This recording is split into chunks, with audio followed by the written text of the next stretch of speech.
Facu, ¿puede ser en calidad de testigo para después terminar siendo imputado? ¿Podría pasar eso, por ejemplo? Podría, Sí. podría durante... Sí. A ver, siempre que una persona está declarando, se le avisa si es testimonial o indagatoria.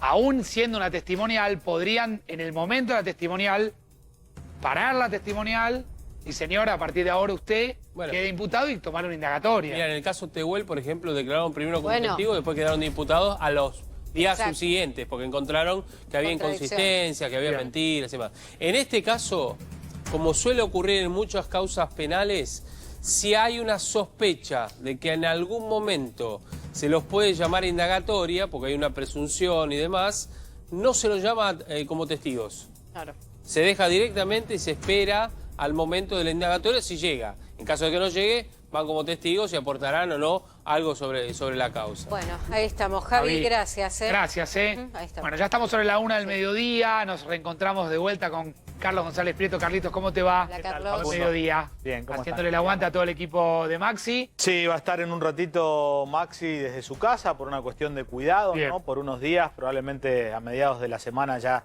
se incorpore nuevamente con muchísima información. En este momento se está llevando a cabo una reunión en Te la digo, Casa de atención, que Gobierno. va a haber, Carlos, de esa reunión ya contamos algunos detalles. Lo charlábamos recién con Mariana en la pausa. El gobierno parece estar ahora preocupado por el transporte público. La semana pasada era la nocturnidad, ahora es el transporte público. Le van a decir a las empresas de colectivos y de trenes, ventanilla abierta. La pregunta es viable eso? Yo te digo que en líneas que viajé, el Sarmiento tiene paneles, tiene un ventilete, que es una pequeña ventilación, pero con cantidad, si no controlan, vos podés ventilar. Ahora, si no controlas la cantidad de gente que viaja, es muy difícil que vos implementes medidas de apertura de ventanillas y demás. Si vos no controlás en un colectivo que viajen 10 personas paradas y nada más, por más que abras todas las ventanillas de los colectivos viejos que las podés abrir... El tema más allá de lo que decía Facu, si es viable o no, es si alcanza. Si alcanza con las ventanillas abiertas, pero Carlos, entrando a una ola donde realmente todo empieza a colapsar. Que la semana pasada había que parar las fiestas clandestinas. Se supone que se pararon. Está bien, encontrás casos aislados, como el que hemos contado hoy, de un jubilado, 25, yendo a la Patagonia en un micro, que la verdad que no se puede creer. Ahora parece ser el tema es ese, la pregunta es, ¿alcanza? ¿Alcanzará? ¿No alcanzará? Bueno, seguramente vas a tener y manejar mucha información, Carlito. Nos quedamos haciéndote el aguante. Mañana a las 10 nos reencontramos. Se quedan en la pantalla viendo el mediodía con Maxi, en esta oportunidad con Carlos. Gracias. Nos encontramos mañana. Chau, chau. Chao, chicos, buenas tardes. Bien, nos metemos de lleno entonces, un día caliente, muchísima información. Lo contaba recién Facundo y Mariana. En este momento, en la Casa Rosada hay una reunión a la que llamó el jefe de gabinete, Juan Pablo Cafiero. Santiago Cafiero, me traicionó el inconsciente con la familia. Santiago Cafiero, una reunión en la que participan Carla Bisotti, ministra de Salud, Mario Meoni, el ministro de Transporte, y Sabrina Frederick. Se esperan medidas luego de esta reunión. Recordemos de dónde venimos. Ayer hubo otra reunión en la Casa Rosada donde el comité de expertos, que estuvo muy activo el año pasado, incluso llegó a recomendar que cierren los negocios, que cierren los restaurantes, al menos por algunos días, por algunas semanas, desde las 6 de la tarde en adelante. Mucha información entonces, también la provincia de Buenos Aires empezando a marcar la cancha y a tratar de fijar una posición también respecto a este tema. Mucha información que tiene Damián Glanz y que en cualquier momento se suma al estudio. Ahora le doy la bienvenida a Maxi Montenegro, conductor de este programa. ¿Está Maxi? Bien, seguimos repasando entonces. Decíamos, reunión en la Casa Rosada, en este momento donde probablemente haya definiciones luego de la reunión. Por otro lado, la provincia de Buenos Aires, que insiste con medidas un poco más restrictivas. Ahí cuando uno analiza la posición de Nación y la posición de la provincia de Buenos Aires, que es el otro distrito importante, quizá en la provincia de Buenos Aires, al menos desde lo declamativo, insisten con algunas medidas un poquito más duras. Cuando uno lo escucha a Daniel Goyán, por ejemplo, el ministro de Salud, cree que hay que entrar en algunas semanas de máximo cuidado para poder atravesar esta ola. Y después la gran pregunta es, ¿cómo se parará la oposición en este contexto? Recordemos, la semana pasada salieron con un comunicado muy duro en contra de las restricciones estrictas. Llamó la atención también en el gobierno que Horacio Rodríguez Larreta, con su presencia y también con su firma, acompañe ese comunicado donde claramente se paraban en contra de estas restricciones más duras. Dicen en el gobierno que la situación no es la misma a la de la semana pasada y quizá en Juntos por el Cambio tengan una actitud un poco más de acompañar las medidas del gobierno nacional. Esto se sabrá mañana cuando en una reunión, la reunión que históricamente tenían a principio de semana, aparentemente la están corriendo para mañana miércoles, ya vía Zoom, no vía presencial, y se espera también cuál es la posición de la oposición respecto a las medidas que se vienen, porque claro, sería importante que cualquier medida que se tome cuente con cierto consenso en los distintos espacios de la política. Pero ¿qué es lo que se está discutiendo en este momento, Damián Glanz? En la Casa Rosada estábamos viendo imágenes que ya empezaron a circular desde la Casa Rosada, en la reunión donde Santiago Cafiero recibió a los ministros de Transporte, Salud y Seguridad. Sí, Carlos, porque de hecho la gran preocupación o una de las principales preocupaciones tiene que ver con el uso del transporte en el área metropolitana. Por un lado están viendo cómo se reduce la cantidad de personas que hoy todavía utilizan toda la red de transporte público, tren, subte y colectivos, y también cómo se mejora la circulación de aire en las distintas unidades. Recordemos, uno de los grandes problemas es concentrar muchas personas en un lugar cerrado, como es un vagón del tren, del subte o en un colectivo. Un ratito te voy a estar contando, Carlos, los detalles sobre cuántos usuarios hoy están todavía utilizando trenes, subtes y colectivos, y cuánto se redujo, si es que se redujo, la cantidad de pasajeros transportados entre ayer, que fue el primer lunes con las nuevas restricciones, y el lunes anterior. Hay algunos datos que son alentadores, otros que preocupan y mucho al gobierno nacional, y por eso esta reunión, buscar la vuelta a la utilización del transporte público, en especial en el área metropolitana. Ahora, ¿alcanza con esto que trascendió a abrir ventanas o por ahí tendrán que ponerse un poco más cautos respecto a quién viaja, quién no viaja en el transporte público, el tema del transporte de mediana y larga distancia que conecta distintas ciudades de la Argentina, no solamente el transporte internacional, ¿no?, los viajes al exterior, sino también todo lo que sucede en las distintas arterias de la Argentina? ¿Vos creés, Damián, que saldrá alguna definición, alguna medida concreta de la reunión de hoy entre Santiago Cafiero y los tres ministros? A ver, vos mencionabas el tema de la circulación de aire. Por un lado, eso probablemente sí, de hecho ya se está aplicando en muchas provincias que directamente sacan cristales en aquellas unidades donde es muy difícil ventilar todavía más. Esa puede ser una recomendación. De hecho, también en la reunión había representantes de la CNRT, ¿no?, de la Comisión Reguladora del Transporte, que básicamente es la que debe instrumentar estas medidas con los distintos licenciatarios, ¿no?, del transporte.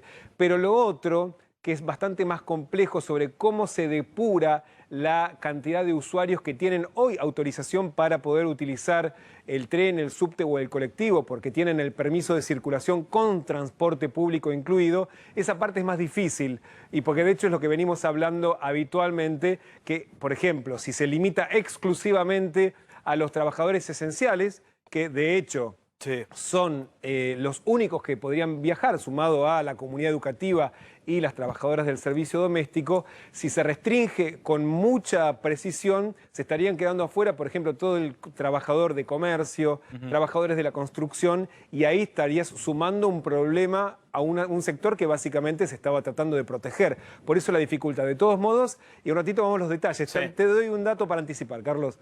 Ayer se redujo un 9% la cantidad de usuarios, de trenes, subtes y colectivos en el área metropolitana comparado con el lunes anterior, ¿no? Primer lunes de aplicación de las nuevas restricciones. De todos modos, cuando nos metemos en el detalle, qué transporte se utilizó, cuál no, ahí es donde aparece la preocupación y en particular con los trenes. En un ratito vamos a estar con todos los detalles. Bien, el punto es que, claro, el año pasado, quizá con una situación pandémica y sanitaria que probablemente no va a ser tan grave como la que empezaremos a atravesar en estos días, está todo mucho más cortado. Recordemos, era imposible viajar de una ciudad a otra durante meses dentro de la República Argentina.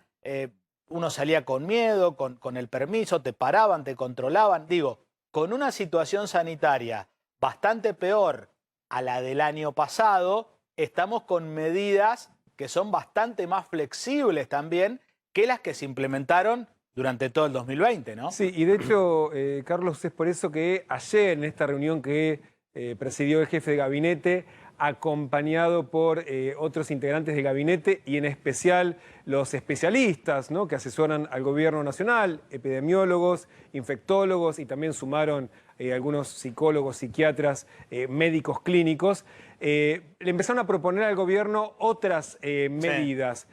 Por un lado, algo de lo que se viene hablando ya hace varias semanas, estos cierres focalizados por un tiempo acotado. Para que se entienda, esto ya ocurre hoy.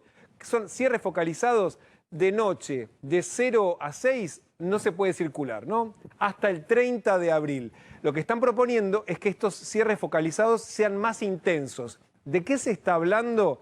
Por ejemplo, que los fines de semana funcione como un toque de queda, no solamente nocturno, sino también durante el día, que comience el viernes por la noche y que se extienda durante todo el fin de semana. Y otra propuesta que ayer le hicieron al gobierno nacional, o sugerencia, es que exista una suerte de toque de queda vespertino en la semana. Recordemos, por ejemplo, el comercio en la provincia de Buenos Aires hoy debe cerrar a las 20. Una propuesta era que no se pueda salir a partir de las 18 a la calle, para que no se tengan que prohibir los comercios, o sea, para que todavía se permita circulación, pero con un horario muchísimo más acotado. Algo muy parecido a esto es lo que hoy se está aplicando en algunas regiones de Colombia. Por ejemplo, en Medellín funciona exactamente eso. Toque vespertino en la semana y toque de queda durante todo el fin de semana. Hay otras medidas que también se están evaluando, o al menos ayer le propusieron al gobierno nacional, que básicamente eran pedidos. Cómo se disminuye, de hecho, la circulación y el uso del transporte público, lo hablábamos al comienzo, y de hecho hay una reunión específica sobre este tema ahora en el gobierno nacional.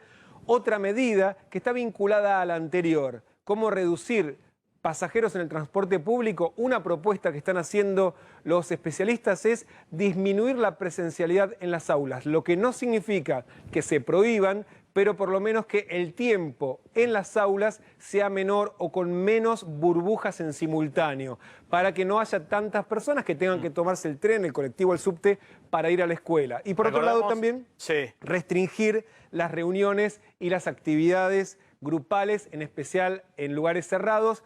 Uno de los focos que a los puntos que le están enfocando es, por ejemplo, al deporte en lugares cerrados, deporte amateur. Todavía se puede practicar hasta 10 personas, por ejemplo, jugar un fútbol 5 hasta 10 personas en una cancha cerrada.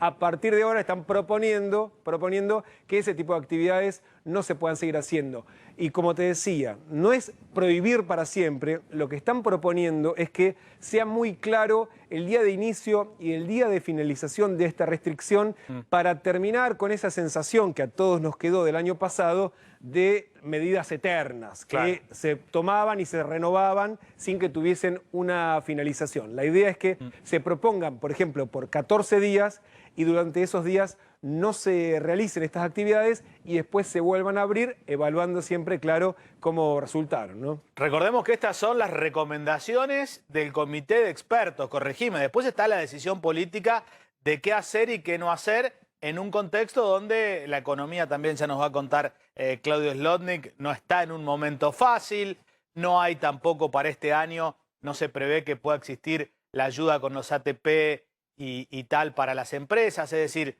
esto es lo que recomiendan los expertos al gobierno hacer. Sí, después, absolutamente. El gobierno, de hecho, como decimos siempre, después hay que buscar consenso, el consenso político para tratar de implementar cualquiera sea de estas medidas. Si no ocurre, como pasó la última semana, que el presidente anuncia medidas, las decreta y después cada gobernador las adaptó como quiso, ¿no? Hace lo que quiere.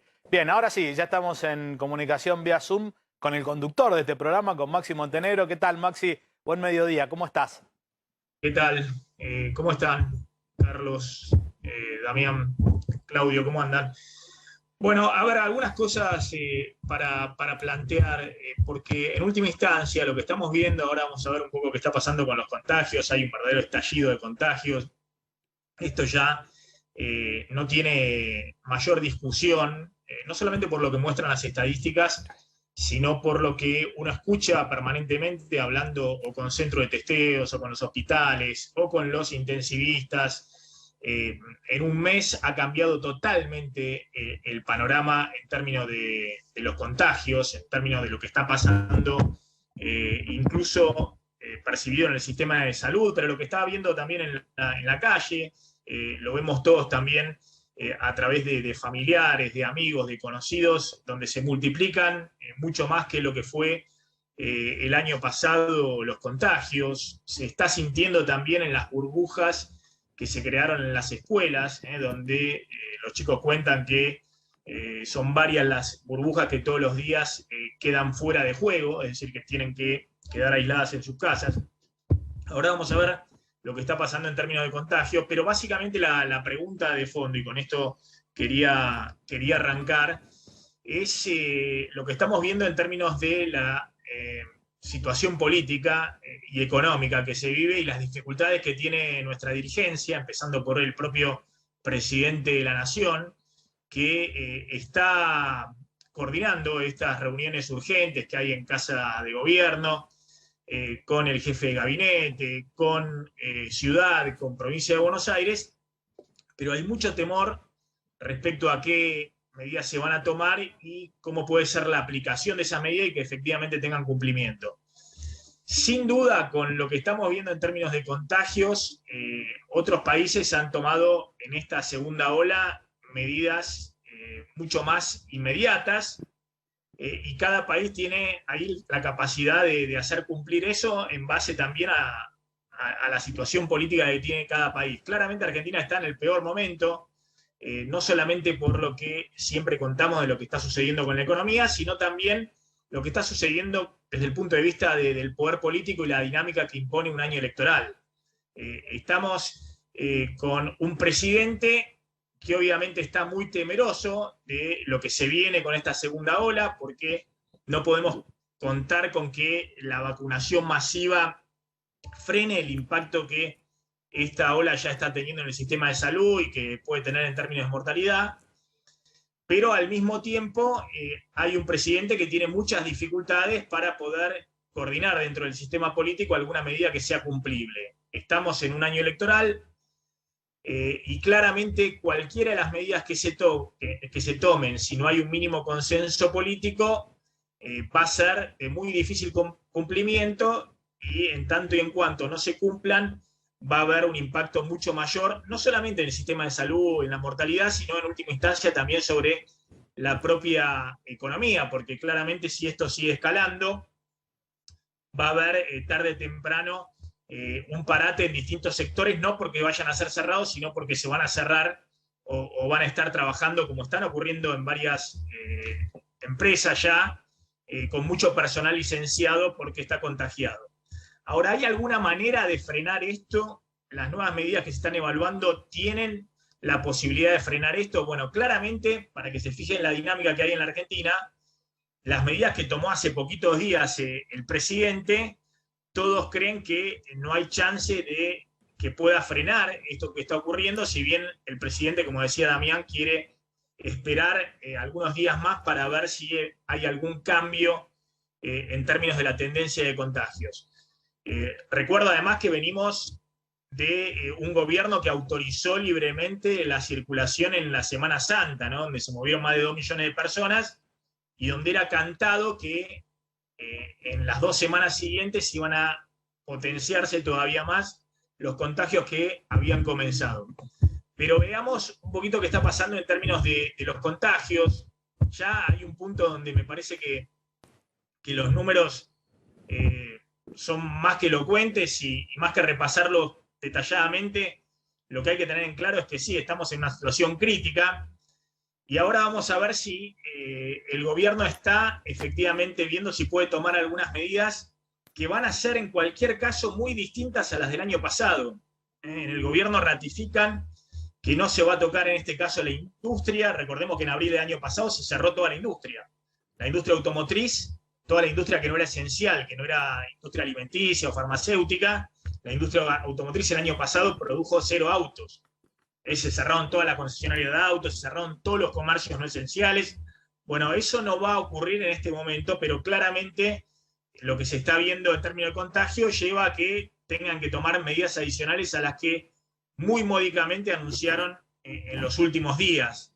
Es decir, el gobierno sigue con la idea de que no se va a tocar industria, que no se va a tocar comercio en general durante el día, que no se va a tocar todo el tema de la construcción, y que hay un nuevo consenso, y ahora vamos a ver si hay alguna discusión respecto a eso, que en principio seguirían abiertas las escuelas, pero ahora vamos a ver un poco qué está pasando con los contagios, porque hay un crecimiento de contagio importante también entre los más chicos, los más jóvenes, preadolescentes, adolescentes, y también los más chicos hay un aumento importante de contagios. Bueno, fíjense lo que es la curva. Esta es la curva de total país. El dato de ayer hubo casi 20.000 casos. El promedio diario de la última semana es que Argentina está efectivamente con los 20.000 casos diarios.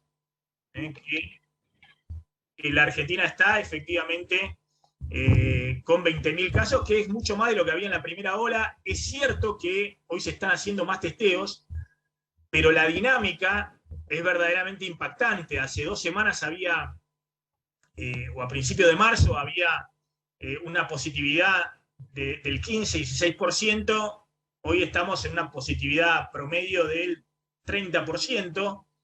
Ayer detectaron 20.000 casos, pero porque testearon 65.000 test, es decir, el 30% menos de lo que habían testeado en días anteriores. Si hubieran testeado 100.000 test, como se hizo en algún día en las últimas semanas, se hubiese estado arriba de los 30.000 casos. Y claramente la curva marca que ese aumento es muy, pero muy pronunciado, y que hay una positividad elevadísima. 30% de positividad es muy, muy alta, e insisto, a diferencia de la primera ola, donde la positividad era mayor y se hacían pocos casos, se hacían pocos test, en ese caso se hacían los test prácticamente imprescindibles, los que mostraban síntomas claros, los iban a buscar.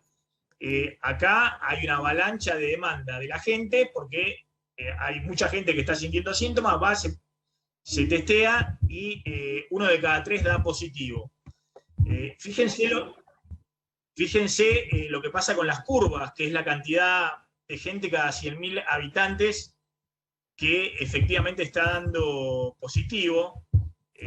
Las curvas están mostrando que, que se más que duplicó la cantidad en la ciudad de Buenos Aires que está contagiada, y esto es algo de las últimas 2 semanas. Es la curva esa amarilla con la pendiente muy, muy pronunciada, y abajo está la curva azul, que es Buenos Aires, la provincia de Buenos Aires, que también marca un salto muy importante.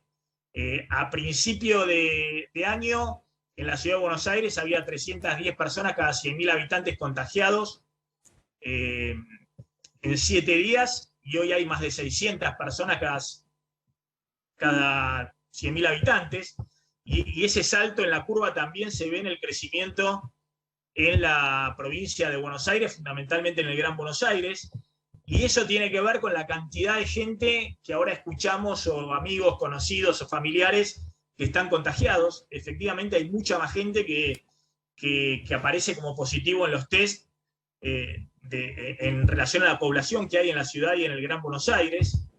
Lo que está sucediendo en la ciudad de Buenos Aires es especialmente preocupante, porque si bien también aumentaron mucho los test, se disparó también la positividad en las últimas 2 semanas.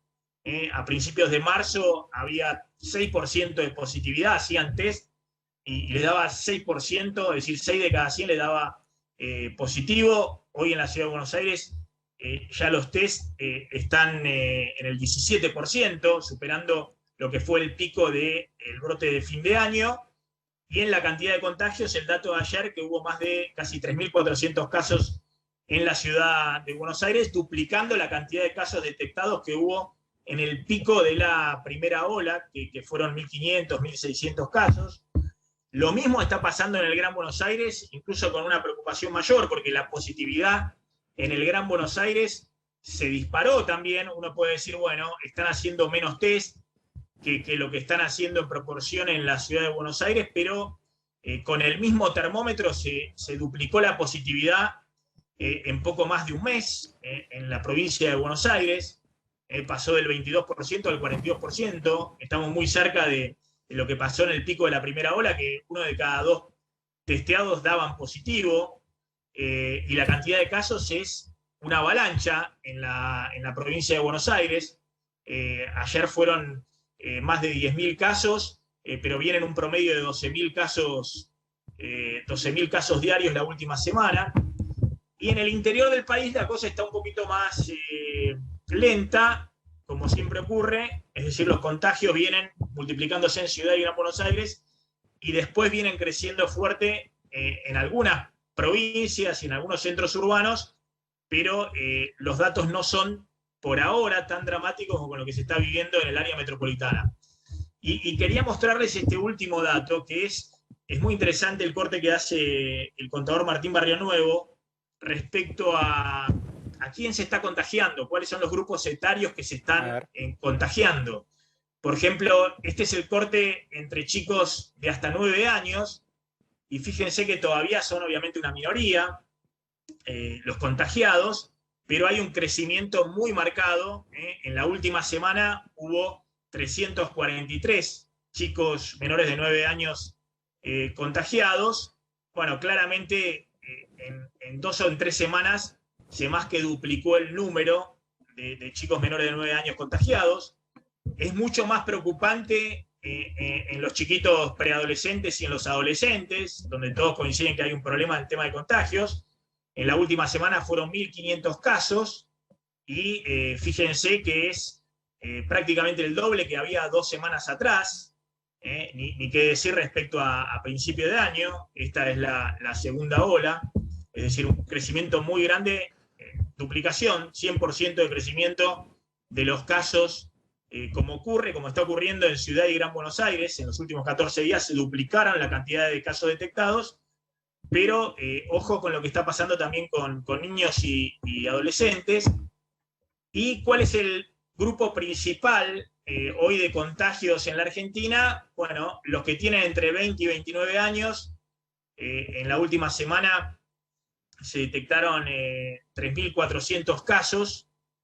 Fíjense, entre 30 y 39 años también 3.200 casos, entre 40 y 49 años, pero claramente la mayor cantidad de contagios está hoy concentrado entre 20 y 40 años, o entre 20 y 50 años, también con crecimientos muy importantes, todo se duplica.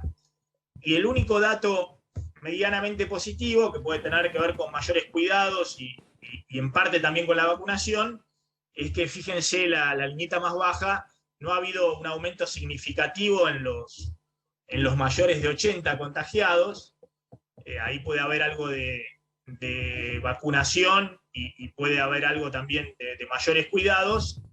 Y en los mayores de 70 también hay un crecimiento, pero tampoco es tan marcado, no son duplicaciones o tasas del 100% de crecimiento de contagios como hay en los otros grupos etarios, ¿no? En los más jóvenes.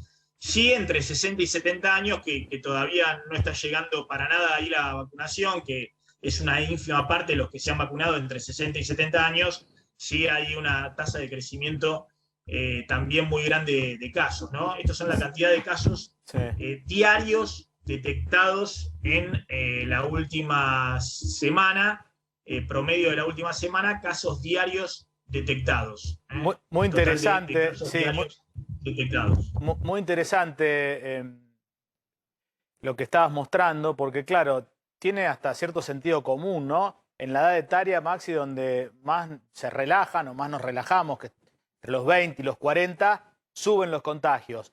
donde realmente podés pasarla mal y te podés morir, hay más cuidados, influye la vacuna y bajan los contagios. Por eso es importante remarcar y aprovechar que estamos en un medio de comunicación, en un contexto tan particular de pandemia, que es absolutamente atípico, aprovechar también para bajar el mensaje y en esos grupos etarios donde de repente es más difícil que uno se muera, que termine falleciendo, igual tratar de cuidarse por sobre todas las cosas porque estás perjudicando también a los más vulnerables, ¿no? Siendo un factor de movilización de la enfermedad. Sí, pero ojo, Carlos, ahora vamos a entrar un poco en el debate y vos tenés información sobre qué están discutiendo en Juntos por el Cambio, que mañana tienen un Zoom muy importante a la mañana, para ver cómo se posicionan frente a la propuesta de nuevas restricciones y a la propuesta de postergar las PASO. Yo insisto, va a ser clave acá que las medidas tengan un mínimo de consenso, porque si no, estamos en una situación de mucha fragilidad del gobierno y también de poca tolerancia de la sociedad después de un año de pandemia y todo lo que conocemos con la economía.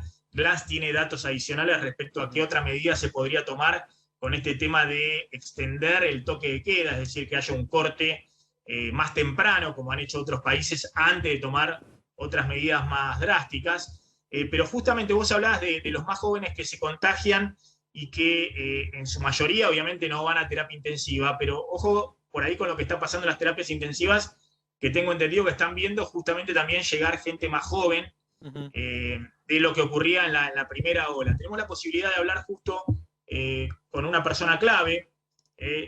Se trata de la doctora Cecilia Laudet, que es jefa de terapia intensiva del Hospital San Martín de La Plata, una zona que está también muy golpeada por el aumento de contagios. Doctora, gracias por atendernos, muy amable.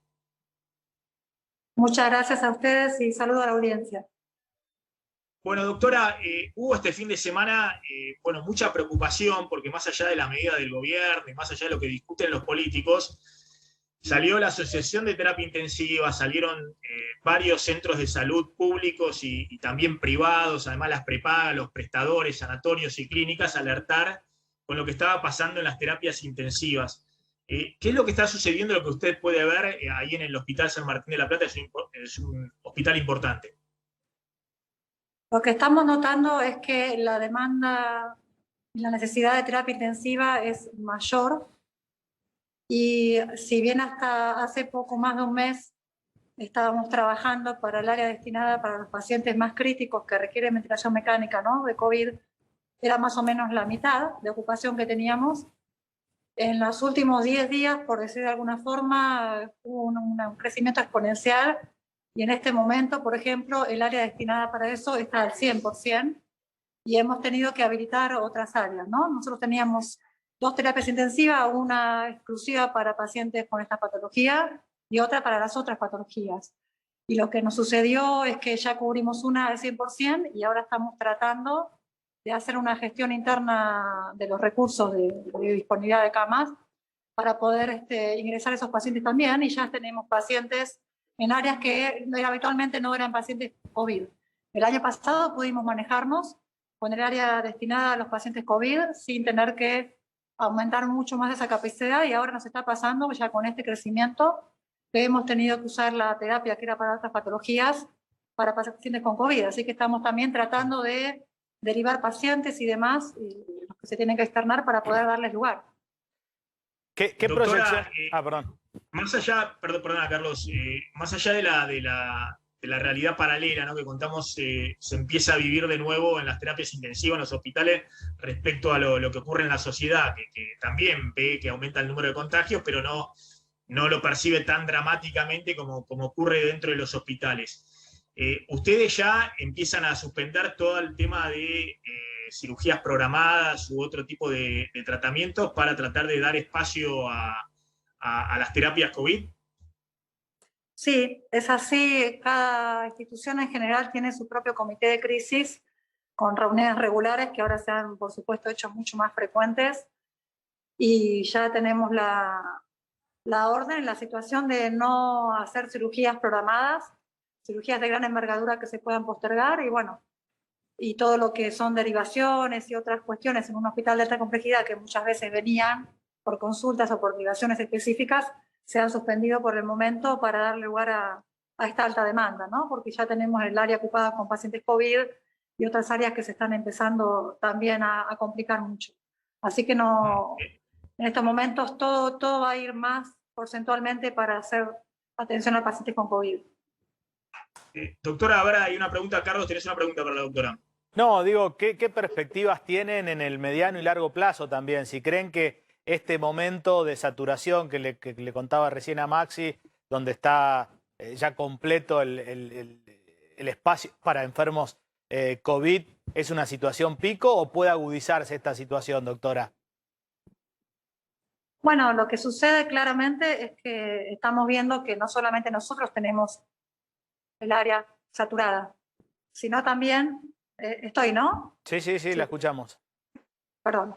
Sino también que lo que nos está pasando es que las áreas del piso de internación también están saturados y esos pacientes por ahí tienen una evolución esperable de 10 días para que, a los pacientes que les da peor, ¿no es cierto?, para que requieran la terapia intensiva.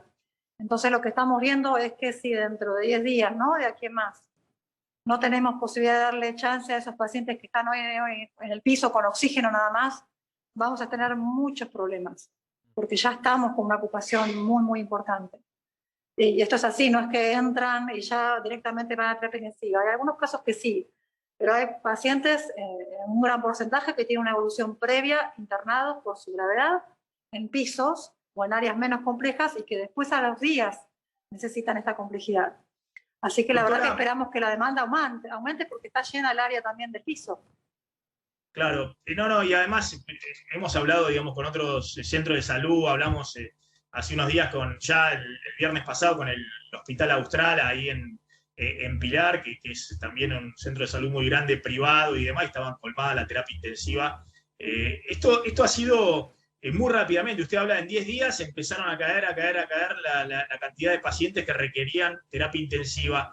Dentro de esos pacientes, yo mostraba ahí, ojo que la mayor cantidad de contagios se está concentrando entre 20 y 60 años y sobre todo hay mucho contagio entre, no sé, 40 y 50 años o 40 y 60 años.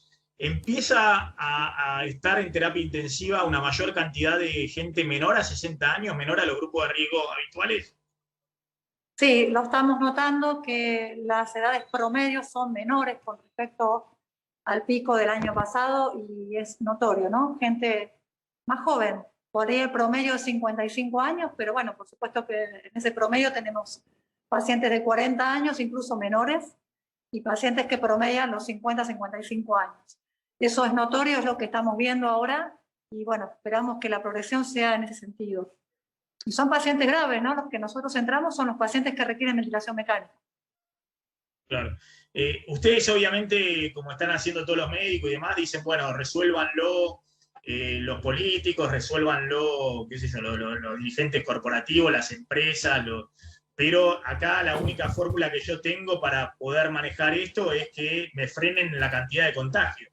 Vean cómo lo van a frenar, pero frenenme la cantidad de contagio, porque si los contagios siguen creciendo, no voy a tener lugar donde ponerlos en el hospital. Exacto, esa es nuestra sensación y es nuestra realidad, más allá que no podemos hacer nada desde nuestras decisiones para revertirlo, más que las recomendaciones que todos sabemos, ¿no? De tratar de cuidarse más que nunca, uno que está en el medio trata a sus seres más cercanos y como sociedad decirles que realmente el sistema está muy, muy demandado, con muchos problemas y que realmente traten de cuidarse todo lo que más pueda la población para no tener que requerir este tipo de cuidados, porque sería muy terrible que no puedan acceder, ¿no? La sensación de no acceder cuando alguien tiene un familiar cercano, y es lo que les pasa a muchos, ¿no? Cuando realmente lo perciben cuando les llega de cerca. Y la posibilidad de no acceder cuando lo requiere es una situación desesperante realmente. Entonces, un poco el mensaje, sin tratar de ser fatalistas ni demás, pero de que sepan la realidad que estamos viviendo de este lado, ¿no? Que cuando el recurso se acaba, y cuando hablamos de recursos siempre decimos los intensivistas que no depende siempre, o mejor dicho, no depende absolutamente de tener una cama, un respirador, un monitor, sino del personal capacitado que pueda hacer frente a ese tipo de patología específica y muy grave. Porque si no es como decir, bueno, cubro el paciente con esa estructura, esa cuestión técnica, pero si no tiene nadie que los atienda o que sepa qué hacer, los resultados van a ser muy malos de todas maneras. Así que bueno, un poco el mensaje es ese, ¿no? Que perciban que está pasando esto ahora. Claro. Sí, Maxi, Claro, para preguntarle a la doctora, buenas tardes, Cecilia. Ya hablamos de que de la baja en la edad de los pacientes que llegan a terapia y que aumentó la cantidad. Por otro lado, también aumentó la gravedad de los casos, digamos que hoy se nota que llegan en un estado de mayor gravedad y que demanda más tiempo que el año pasado la internación en terapia. No, eso no lo hemos notado. El perfil del paciente que nos llega es exactamente igual, ¿no? Son neumonías bilaterales severas con dificultad respiratoria, un síndrome de estrés respiratorio, que es lo que nosotros manejamos. Hacen después falla hemodinámica, falla renal. Es un patrón que se sostiene más o menos de la misma forma, ¿no? Eso no es que sean más graves, menos graves. Digamos que lo que nos entra, igual acá hay un sesgo, ¿no? Un sesgo, es decir, cuando ya entran a nuestra instancia es porque son pacientes realmente graves. Los pacientes que pueden quedar con una asistencia menor, se trata de dejarlos en el piso y hacer un monitoreo muy cercano, ¿no? Pero los que entran es porque realmente tienen requerimiento y son tan graves como los que estaban el año pasado, y no es que estén más graves. Son todos, la única ventaja por ahí, la edad un poco menor, quizás algunos tengan alguna comorbilidad menos por la edad, pero no necesariamente, ¿no? Está claro.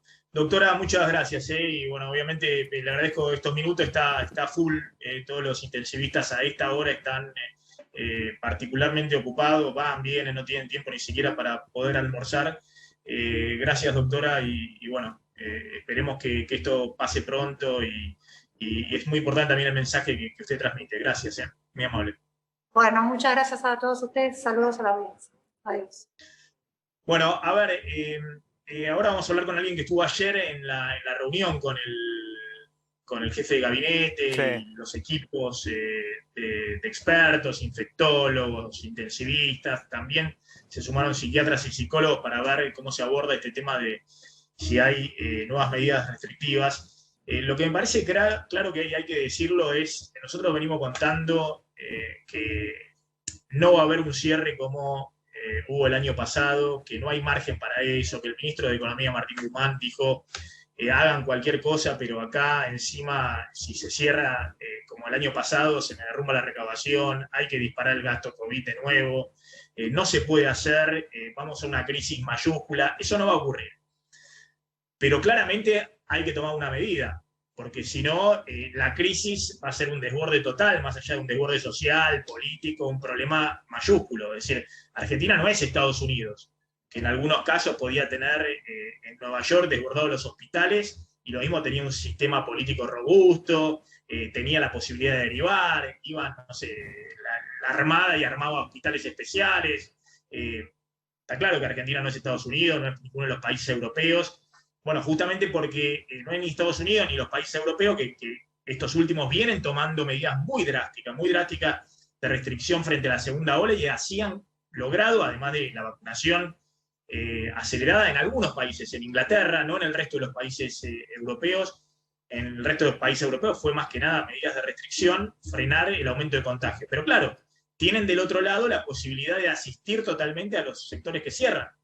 Y además hay otro respeto respecto a la autoridad, al sistema institucional, cómo juegan todos los actores. Argentina está en una situación de máxima debilidad, no solamente por la fragilidad que siempre contamos desde el punto de vista económico, que si el día de mañana no te renuevan el bono en pesos que vence, y si Guzmán nos sigue dando señales de Europa que está negociando para hacer el acuerdo con el fondo, se vuelve a disparar el dólar, las presiones inflacionarias que ya son enormes y que están licuando todos los salarios se disparan todavía más, vamos a una nueva crisis desde el punto de vista económico enorme, sino también desde el punto de vista institucional. Es decir, tenemos un gobierno que viene en voz alta, en público, con un presidente que la otra vez en cadena nacional hizo un mensaje solito en el atril, diciendo, bueno, cuídense, y y tomo estas medidas, que fueron medidas que algunos consideran cosméticas, si bien hay una afectación particular, los restaurantes después de las 11 de la noche,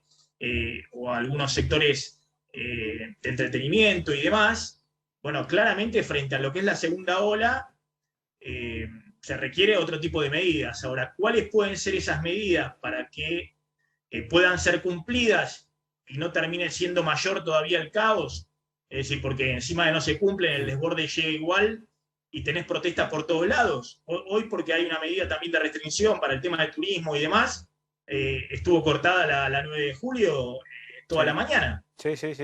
Y caos por todos lados. El otro día vimos lo que era la manifestación multitudinaria de sectores de organizaciones sociales de izquierda que con toda razón están reclamando que le licuaron totalmente los planes sociales con la inflación que tenemos y sobre todo la inflación de alimentos. Pero bueno, ¿cómo se hace para coordinar una salida que sea medianamente ordenada y que no signifique un drama mayor del que estamos viviendo para todos? Y no para el sistema político, sino para la sociedad. Bueno, esa es la discusión. Ahora vamos a ver un poco qué están pensando del otro lado del mostrador, es decir, los que están en la oposición, que yo siempre digo, la responsabilidad de la oposición siempre es menor de la responsabilidad del que gobierna. Y por eso, y sobre todo cuando estás en una situación de debilidad, como está en este momento Alberto Fernández, hay que ser lo más generoso posible, lo más paciente posible, lo más tolerante posible respecto a la irresponsabilidad que puede haber del otro lado. Claro. Donde claramente hay algunos que son más irresponsables que otros y hay otros que pueden tener un diálogo más afinado con el gobierno pensando a ver cómo se hace para aplicar medidas que no signifiquen un daño mayor.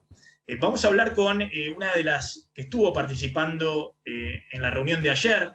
Tenemos la posibilidad de hablar y de dialogar unos minutos con la licenciada Alicia Stolkinar, que es psicóloga y formó parte de los profesionales que fueron ayer a la mesa de consulta. Gracias, licenciada, por atendernos, muy amable. Buenas tardes. Antes que nada, bueno, una aclaración. Cuando se reúne la mesa de expertos, no nos reunimos para decidir. Primer paso, nos reunimos para aportar información. Segundo, no somos un equipo que está trabajando constantemente y por lo tanto yo puedo dar cuenta de lo que dicen los otros, un equipo interdisciplinario constante. Entonces, mi área es el área de salud mental. Con respecto a algunas preguntas que puedan hacer, epidemiología, virología, etcétera, puedo decir algo de lo que escuché, pero no es muy responsable que responda sobre eso. No, le quiero preguntar básicamente, licenciada, ¿qué es lo que usted percibió, justamente estando ahí como psicóloga, qué es lo que percibió de esa reunión, donde uno ve que, yo contaba los problemas que hay económicos, políticos, la dinámica que hay respecto a esta segunda ola, donde se autorizó hace pocos días una Semana Santa, después se tomaron medidas, el presidente mismo puso la cara para tomar medidas y ahora está viendo cómo toma alguna restricción adicional, porque los que saben, los expertos, los infectólogos, los que están en terapia intensiva, en los hospitales y demás, dicen esta dinámica no se frena con lo que se anunció. ¿Qué es lo que usted vio, qué es lo que percibió ayer de la reunión en jefatura de gabinete? En principio, una preocupación general por la gente, por los que representaban a los servicios de terapia intensiva, los representantes de los servicios de salud y los epidemiólogos con respecto a la saturación de los servicios de terapia intensiva y de atención en general. Esta saturación en parte tiene que ver con que todavía se mantiene la atención de las otras problemáticas. Entonces, una sala de terapia intensiva en este momento tiene los pacientes COVID y suma los pacientes de cirugías programadas, etc. ¿No? El año pasado se restringieron las cirugías programadas, pero eso no se puede hacer eternamente. Yo le digo lo que escuché. El otro eje, un eje de discusión que apareció fue el tema de la presencialidad escolar. A mí, yo no soy especialista, estoy viendo que la cámara se me corre, entonces, no, pero yo no soy especialista en el tema de educación. Un poquito más, ¿para qué lado? A ver, me ayudan desde el control. ¿Para qué la lado derecha? tiene que mover la cámara? ¿Para la derecha? No, para la izquierda, No, para la izquierda, por favor. Para la izquierda.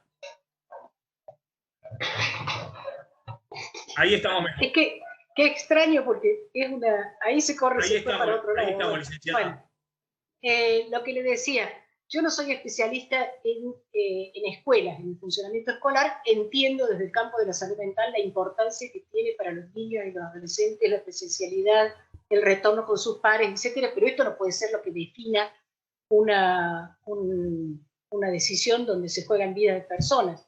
Lo que sí es una observación que me pareció atendible, que hizo uno de los expertos, es que el riesgo de contagio en las escuelas no está en el aula, en el funcionamiento del aula, sino en el evento social que sucede alrededor de la escuela. Hoy me lo confirmó una madre diciéndome que en la escuela de su hija, dentro del aula, tienen en esa escuela todos los recaudos necesarios, pero cuando salen, las madres se juntan y se van todas juntas a la plaza con todos los chicos juntos, algunos sin barbijo, etcétera, etcétera. Entonces, hay una especie de consenso que uno de los mayores puntos de circulación del virus está en reuniones sociales y en reuniones informales, en la vida cotidiana social, en la multitud que fue al shopping el fin de semana pasado, que yo lo entiendo. ¿Por qué? Porque en día de lluvia, otoño, por primera vez, etcétera, etcétera, hay que hacer una salida. ¿Dónde vamos? Vamos al shopping. Esa era la vida de antes. Ahora, cuando uno llega, se encuentra que eso que cree que es una decisión individual la tomaron cantidad de personas. Y no toman además la decisión. ¿Cómo, no sé si se habló, cómo se puede transmitir un mensaje donde usted dio el punto clave, digamos? Eso era la vida de antes. ¿Cómo se puede transmitir un mensaje de que, bueno, que ahora la situación de nuevo es muy crítica y que pese a que los chicos van a la escuela, después no se pueden juntar con los amiguitos o hacer reuniones o hacer y hubo una propuesta. No se puede ir al shopping, digamos, sin resguardar mínimos protocolos como se hacía antes, digamos, ¿no? Bueno, hubo una propuesta muy interesante de armado de sistema comunicacional alrededor de eso. Y además yo creo que nosotros el año pasado hicimos un cierre preventivo muy estricto para demorar la entrada. A ver, licenciada, discúlpeme, pues ahí está bien. Pues ahí está bien, gracias. No soy yo la que me muevo, me parece que esto no lo entiendo, pero se mueve la cámara. Quédese quieta ahí, por favor, ahí la podemos ver perfectamente. Sí, pero yo no me muevo, algo se mueve del enfoque de lo que yo estoy transmitiendo. Bueno, lo que le decía, el año pasado hicimos un cierre preventivo muy largo, no muy largo, sino muy intenso, muy común a todo el país, en principio porque se sabía menos de la enfermedad que había empezado en diciembre. Segundo, porque había que preparar el sistema de salud para enfrentar la pandemia. Miren, un solo dato le doy y lo estoy diciendo en todos los medios. Cuando empezó esto, los análisis se hacían en un solo lugar, que era en el laboratorio Malbrán. Había que generar las camas, se hicieron los hospitales que se generaron, se usan los lugares de alojamiento, se consiguieron respiradores. Hoy escuchaba un intendente que dice que el año pasado se le proveyó a esa localidad, que es pequeña, 4 camas de terapia intensiva, de las cuales tiene 2 ocupadas en este momento. Ahora se sabe más de la enfermedad, se sabe más de la asistencia, pero por otro lado tenemos el riesgo de la entrada de mutaciones del virus que son mucho más contagiosas. Y ayer dieron algunos datos que están circulando, que usted los puede ver, que marcan algunas tendencias. Por ejemplo, ya se está notando el efecto de la campaña de vacunación, entonces hay menos riesgo para las personas de más de 70 años, y aparentemente vamos a tener mucho menos mortalidad y menos riesgo para el personal de salud, cosa que es fundamental porque el año pasado tuvieron una mortalidad muy alta, ¿no? Pero buena parte de las internaciones ahora son de personas de alrededor de 40 años. Entonces, por una parte es porque se internan menos los mayores, y por otro lado hay que atender a algo que yo escuché en colegas de otros países, que es que está bajando la edad en la cual las personas enferman. Doctora. Y esto viene, le quería decir una cosa, pero no se trata de volver a una medida tan estricta, porque ahora hay un conocimiento mayor como para ir tomando medidas puntuales. Doctora, ahora licenciada, a ver, porque me parece que es un poco... a usted la requirieron ayer para formar parte de lo que usted dice que no es un equipo, sino que son profesionales que cada uno está en su área de trabajo y se encuentran ahí para dar una opinión, estaba el jefe de gabinete y otras autoridades del gobierno nacional para ver qué hacen de ahora en adelante. Me imagino que usted le contó, creo que también hubo psiquiatras, que también hay una situación de salud mental compleja, que hay grupos también de riesgo entre gente con problemas psicológicos, psiquiátricos, gente que ha entrado en este grupo a partir de las dificultades económicas, los temores que generan. ¿No? Me imagino que todo eso que lo hemos escuchado está presente. Ahora, también hubo algún tipo de diálogo orientado a cómo hace un gobierno en estas circunstancias en la Argentina para tomar medidas que tengan alguna validación social, que se puedan cumplir y que puedan frenar esta escalada de contagios realmente muy preocupante. Bueno, ahí me da la impresión que más que un psicólogo o un psiquiatra, lo que necesitaban ahí es, no sé, politólogos que lo ayuden al gobierno a decidir. Había politólogos y había sociólogos. Ahora, le voy a aclarar, por ejemplo, yo soy una investigadora de observaciones basadas en la vida cotidiana, un tipo de investigación cualitativa, no cuantitativa, ¿no? Entonces, recientemente hice un trabajo muy precario de investigación sobre el transporte colectivo. El transporte colectivo es uno de los problemas centrales en una urbe como esta de transmisión de un virus, ¿no? Y una de las necesidades fundamentales a partir de la forma de transmisión es que los espacios sean ventilados. Ahora, en los transportes colectivos, el manejo de la ventanilla es de que se sienta al lado de ella. Es un detalle, ¿eh? Entonces uno la abre, el otro la cierra, si hace frío, si llueve, etcétera, etcétera. Esto produce conflicto social, la gente discute por ello, etcétera. Hay una línea de trenes que ha tomado la decisión ya de fijar la ventanilla a 15 centímetros. Todo esto que le estoy diciendo puede parecer ridículo, pero no es nada ridículo, porque la diferencia puede ser en vidas. Y entonces, la idea ahí, a mí me parece que no puede quedar librado a la voluntad individual el uso de la ventanilla del transporte, no puede ser de la persona que se sienta al lado. Tiene que estar reglamentado y garantizado, y esto, que yo lo comenté en la reunión, y la ministra de Salud dijo que ella tenía una reunión hoy, que efectivamente después escuché por la televisión que estaba con la gente de transporte para hablar del problema del transporte. Entonces no se trata de decir no se sube más nadie, pero hay como pequeños hechos. ¿Cómo hacemos para que la gente use el barbijo? Es absurdo, pero uno de los motivos, de las formas de prevención, atendiendo a lo que se está descubriendo sobre la forma de transmisión que dicen los infectólogos, es el uso del barbijo. Entonces, ¿cómo lo reincorporamos como práctica cotidiana? Porque eso no significa dejar de ir a trabajar. Bien, ¿no? bien. Eso significa un cuidado básico que tenemos que Es muy interesante lo que usted cuenta, y ahora Glam va a contar que se han tomado algunas decisiones con el tema de transporte en particular, pero yo le preguntaba por una cuestión más de fondo, que es, en todos los países ha habido un cuestionamiento grande, digamos, y hay una gran polarización también. Lo vimos el año pasado en Estados Unidos también, obviamente en Brasil existe, en otros países también, gente que piensa que el gobierno de su país es el propio gobierno del mundo, y gente que piensa que es el mejor gobierno y que está acechado por amenazas, los medios de comunicación, la oposición, los poderes corporativos y demás. Y en el caso de la Argentina, hay un sector de la sociedad que piensa que el presidente es un títere, que simplemente sigue los dictados de la vicepresidenta, y hay otro sector que piensa que, bueno, que hay una oposición destituyente y que quiere llevarse todo puesto y que quiere que la Argentina sea un caos absoluto y demás. Y en el medio hay decisiones que hay que tomar desde el sector público, y la pregunta es cómo hace en ese contexto el gobierno para tomar las mejores decisiones para todos, no para un partido político o para una facción. No sé si se discuten esas cosas en la mesa de diálogo. ¿Cómo hacer para, por ejemplo, restringir a partir, no sé, de las 6 de la tarde, que no haya un caos de manifestaciones? Yo, en ese punto, usted me hace una pregunta que tengo que contestar desde mi campo, ¿no? O sea, hay un término que se acuñó internacionalmente que es infodemia, que es el manejo de circulación excesiva, y dentro del manejo de circulación excesiva, el manejo de circulación falsa. ¿Sí? Por distintas causas. Puede ser a nivel internacional por la batalla geopolítica entre los laboratorios.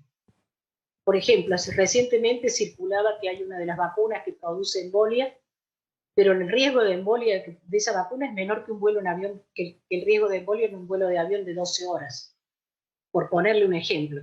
Entonces yo quiero que pensar, para no tomar el caso de la Argentina, que en parte esa es batalla de mercado entre laboratorios. Después hay batallas políticas que se dan, hay gente que piensa así y lo difunde de esa manera, pero puede ser un causal de riesgo. Y en todo dentro de todo eso, que se mueve así en todos los países, un gobierno tiene que tomar decisiones básicamente cuidando la vida de las personas. Y cuidar la vida de las personas en una situación como esta tiene muchas facetas, es de altísimo nivel de complejidad. Lo que yo no acepto es, por ejemplo, que se haga información falseada. Pongo el ejemplo, cuando llegó la vacuna Sputnik, ¿no?, que resultó ser una vacuna que fue convalidada, pero fue necesario que una revista internacional la convalide. La había convalidado la ANMAT, esa revista internacional ha tenido errores graves también. Bueno, que la sigo, creo que es una buena revista. Está bien. Entonces, o sea, la campaña antivacuna era una campaña irresponsable. No, pero, a ver, licenciada, está bien. Era más de fondo. Yo lo que le planteaba es cómo se hace para... A ver, nosotros contamos, le voy a plantear lo que usted está hablando de los laboratorios. Es cierto que se habló mucho en Europa de la vacuna AstraZeneca y demás. Hoy nos enteramos que la FDA pidió la CNC, que es la Comisión de Enfermedades Infecciosas en Estados Unidos, pidió la suspensión de la vacuna de Johnson & Johnson, que era una de las vacunas estrella de Estados Unidos, algunos días para ver el tema de los casos de embolia. El otro día Clarín publica en su tapa que la vacuna china tiene una muy baja efectividad en la primera dosis, pero la vacuna china de que está hablando Clarín es la vacuna china, la Sinovac, que se aplica en Chile, y por eso Chile pudo vacunar casi al 40% de su población, porque usó una vacuna que tenía rápida accesibilidad, porque era poco demandada, porque era poco efectiva. Todo eso existe en una sociedad, existen intereses, existen los laboratorios, el establishment económico, los medios y demás. Yo lo que le preguntaba es si se discutió algo de un gobierno que en vez de quejarse de esas cosas, tiene que procesar y ver cómo trabaja con esas limitantes que hay en todas las sociedades, más las redes sociales, más todo lo que ocurre en el mundo con las fake news y los portales falsos y demás. Sí, pero yo le voy a decir una cosa. Para tomar las mejores medidas. No un gobierno que está quejándose permanentemente de esto o de lo otro, sino que ver cómo con esas yo le voy a hacer una limitantes observación. Ahí yo le voy a hacer una observación. No es solo un gobierno que se está quejando. La impresión, el avance que se hizo en infraestructura hospitalaria fue muy importante, si no estaríamos mucho peor. El desarrollo científico que se hizo fue importante, si no estaríamos mucho peor. Entonces, la palabra queja, que es para la señorita histérica, no viene en este caso. Puede que el gobierno tenga posiciones o no posiciones, pero, o por ejemplo, que diga que salió solo, parado ahí, el presidente, la imagen de él solo ahí. Es que estaba con COVID, no puede tener gente cerca, está aislado, por eso salió solo. Ahora, de ahí a la evaluación política, cada uno hace la que quiere. ¿No es cierto? Está bien, licenciada, que quedó claro. Yo lo que planteaba, le pasaba al gobierno anterior también, que creía que no podía cambiar la Argentina porque del otro lado está el peronismo, 70 años de atraso y demás. Y este gobierno hace un relato de cuáles son los problemas que tiene y los comenta en público, en vez de abordarlos. Simplemente eso. No, yo no. Eso, simplemente se había discutido, como en este momento concreto se toman las mejores medidas y se abre, creo yo, un diálogo político para tomar las mejores medidas, porque claramente Alberto Fernández, algunos creen que es un gobierno súper poderoso y da la sensación de que es un gobierno en este momento súper débil. Un gobierno que no puede tomar dos medidas juntas. Lo único que le puedo decir desde mi lugar, desde persona que yo me dedico a la salud, que el AMBA es una unidad geopolítica, ¿no? Si no se logra un acuerdo permanente, y para eso se necesita buena voluntad de todas las partes, si no se logra un acuerdo alrededor de las medidas de salud entre la ciudad de Buenos Aires y el conurbano y la provincia de Buenos Aires, nosotros estamos... No hay forma de tomar, estamos de acuerdo. Ahora, perdóname. Estamos en problema. Entonces el acuerdo político es necesario, muchas gracias, licenciada. sea lo que sea. ¿Cómo? Totalmente de acuerdo, totalmente de acuerdo. Ese era el punto principal respecto a también los consensos necesarios. Ahora, Gracias, para licenciada. llegar a Muy consenso amable, se necesita voluntad de todas las partes. muy, muy amable. Ahora, Maxi, Bueno, gracias. si me permitís, Sí, interesantísimo, sí, ¿no? pero vio, licenciada, más allá de la voluntad de todas las partes, siempre la política es así. Unos creen que son los buenos y otros creen que son los malos. Y en general, la cosa no es tan fácil de dividir. Para eso hay que trabajar políticamente y gestionar. Lo mismo le pasaba al gobierno anterior en otro contexto totalmente distinto. Este es un contexto muchísimo más dramático para cualquier gobierno, no solamente para este, sino para cualquier gobierno, para el que está en Chile, para el que está en Estados Unidos, para el que está en Brasil, para todos los gobiernos. Sí, licenciada, gracias, muy amable. No, gracias. Muchas gracias. Maxi. Gracias. No, bueno, ahí estaba una de las que había estado en la reunión de ayer con expertos y el jefe de gabinete, Santiago Cafiero. Bueno, viendo a ver qué medidas se tomaban. Ahora va a contar Glans respecto a una medida muy puntual, muy chiquita, respecto al transporte, y después vamos a ver las medidas, en todo caso, más de fondo que se están evaluando. Sí, pero respecto a lo que decías, ¿no? Esto de los consensos entre la ciudad, entre la provincia de Buenos Aires, con Nación, entre la oposición, con un discurso, el último comunicado salió a pedir, digamos, que aflojen con las restricciones. El tema es también no caer en la trampa de meter esta discusión dentro de la grieta. Por ejemplo, Carlos Bianco, el jefe de gabinete, en conferencia de prensa hace minutos nada más, acaba de decir: Macri, Bullrich y Carrió son las 3 personas más irresponsables en este contexto, acusándolos de poner palos en la rueda. Escuchás a Bullrich y habla del desastre del gobierno de Axel Kicillof, de Alberto Fernández. Es decir, cuando se mete este tema tan sensible dentro de la lógica de la grieta, y la verdad es que salimos perdiendo todos. Totalmente. Glans, ¿vos tenías alguna información respecto a medidas, algunas de transporte?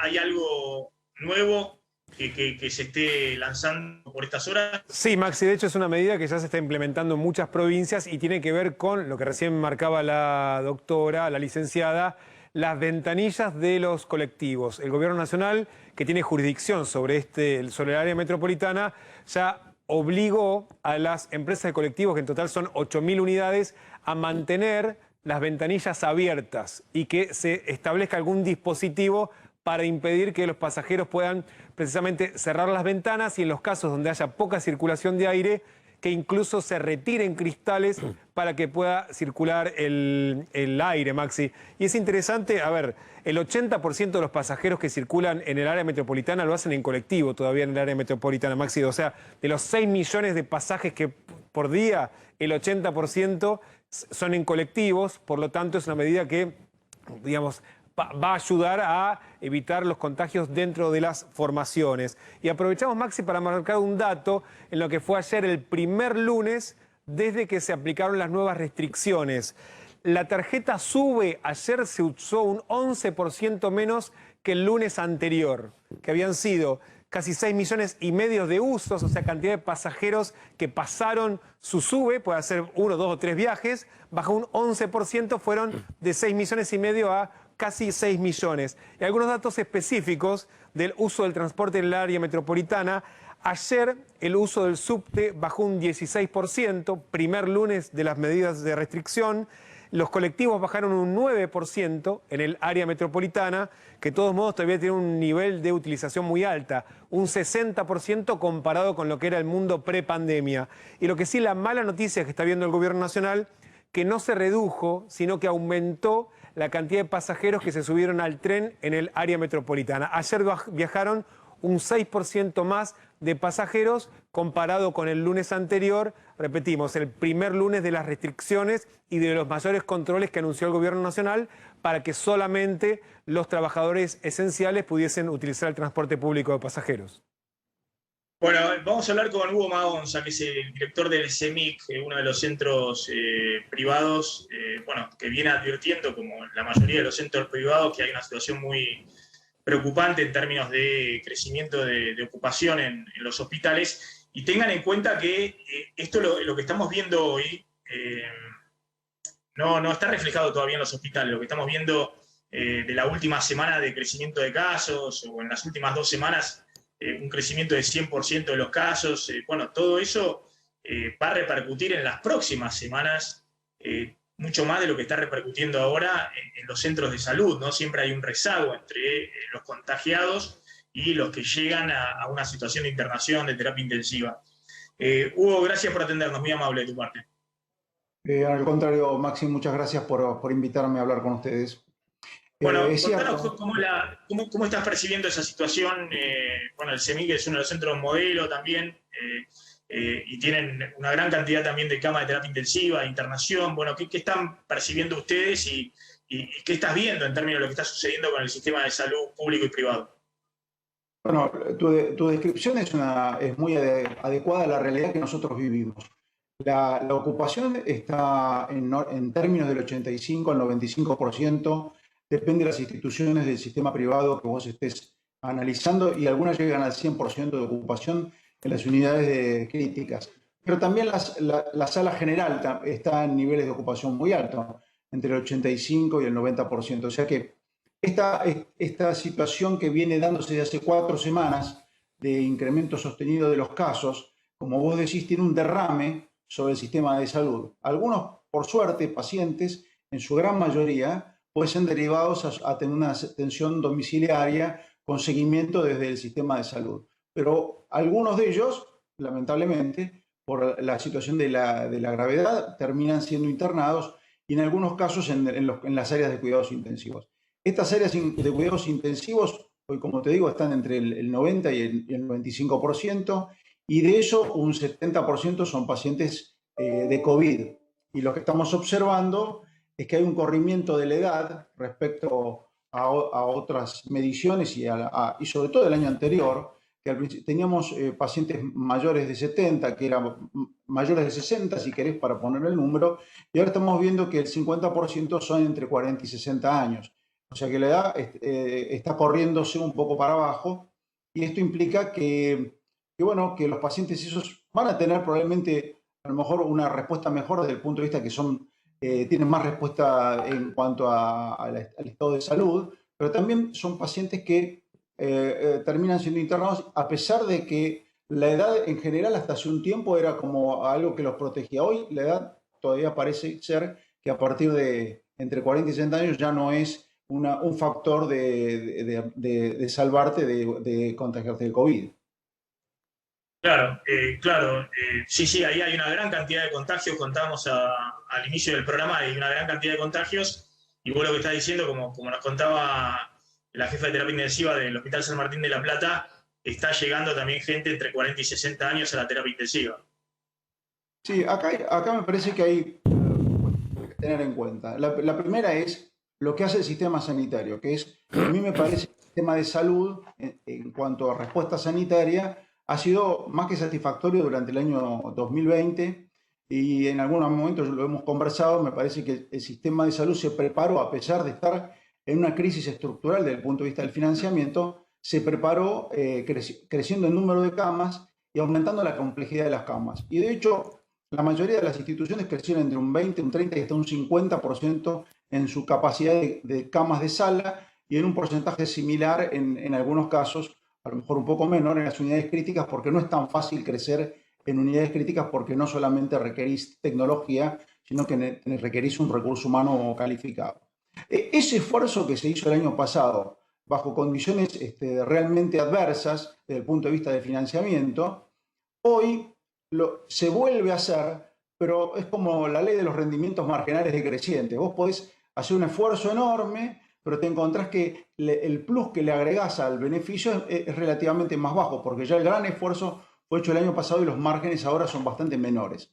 Y lo que te cambia también es el tipo de la población. La población el año pasado tenía una estadía menor. Vos recuerden que en el comienzo de la pandemia teníamos internados pacientes leves, incluso sospechosos, y que esos pacientes al final terminaron siendo internados en hoteles que nosotros alquilamos, y le dimos una especie de soporte y estructura hospitalaria de muy baja complejidad, por cierto.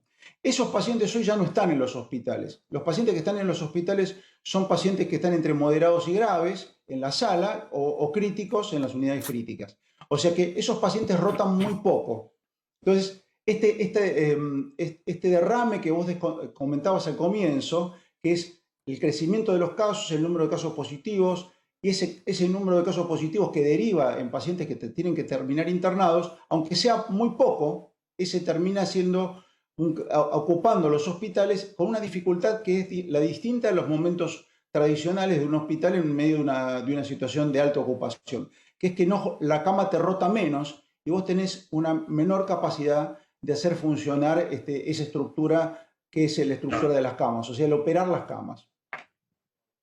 Hugo, te hago una última pregunta, ¿no? Porque obviamente hay mucha controversia, mucha discusión política de qué medidas tomar. Hay un reconocimiento, yo diría, no solo implícito, sino un reconocimiento del propio gobierno de sus limitaciones y de lo fuerte que fue en su momento, en abril y mayo del año pasado, el cierre total de actividades, ¿no? Porque ahora saben que no pueden hacer nada parecido a lo que fue en ese momento.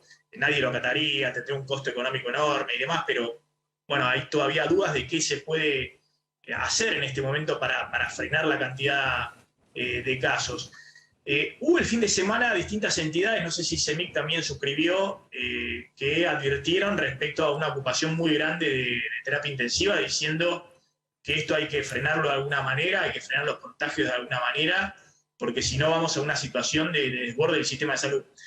Y cuando hablamos de desborde del sistema de salud, para que la gente entienda, no solamente el tema del hospital público y demás, sino también para las obras sociales y las prepagas. Que aunque uno tenga el carnecito de la obra social y la prepaga, después cuando vaya a su centro de salud, y si está colmado, lo derivarán con suerte a un hospital público, y si está colmado todo, no lo derivarán, sino que tendrá que estar en lista de espera con su carnecito en la mano. Entonces, realmente la situación puede ser tan dramática, digamos, pues ya lo hablamos también el año pasado, y bueno, finalmente la gente dice, bueno, el año pasado no ocurrió, no ocurrió ese desborde. Realmente ahora, como decía esa solicitada el fin de semana, ¿está en riesgo la posibilidad de que alguien se pueda atender en un centro de salud si esto sigue escalando? A ver, no hay ninguna duda que si esto escala en manera sostenida, en algún momento los recursos, en este caso los recursos de la estructura hospitalaria, se van a agotar. Pero también hay que reconocer dos cosas. La primera es qué puede hacer la propia sociedad para evitar este derrame y este crecimiento del contagio en los casos, ¿no? Que es apelar a la responsabilidad individual y como beneficio de la responsabilidad individual es el beneficio de la sociedad en su conjunto. O sea, si vos pones una norma de restricción muy fuerte, pero la gente no está dispuesta a cumplirla, y de hecho durante una buena parte del año pasado también hemos observado el incumplimiento de las normas. O sea que acá es muy importante que empezamos por la educación, un poco tarde tal vez, por la educación de la sociedad y particularmente la educación en salud. Respecto a lo que vos me preguntabas, a la situación de los hospitales manejan crisis todos los años. La ocupación de los hospitales siempre está entre el 90 y el 95% en las épocas.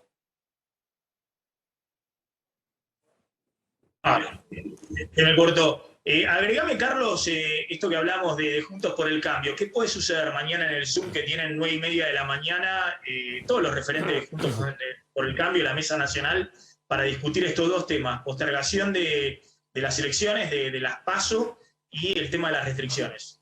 Sí, recordemos de dónde venimos, ¿no? Hace nada, la semana pasada, sacaron un comunicado muy crítico con todo lo que tenga que ver con el tema de restricciones, que en la Casa Rosada llamó la atención porque lo firmó y estuvo en la foto Rodríguez Larreta, que según dicen en Casa Rosada, tiene un discurso distinto, es decir, primó la postura de los más duros dentro de Juntos por el Cambio. Vamos por partes. Respecto a las PASO, a las elecciones, cuando uno habla con diputados, no con los líderes de Juntos por el Cambio, cuando habla con diputados que hablan entre sí, el consenso dentro de los legisladores de Juntos por el Cambio es que es lógico que en un contexto así se corran las elecciones.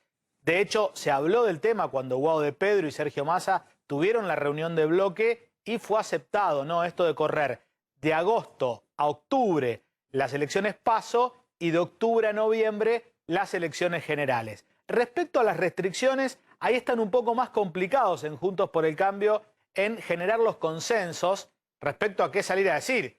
Si ser críticos con las restricciones o apoyar las restricciones duras que plantean en algunos sectores del gobierno nacional, porque no tienen la misma posición.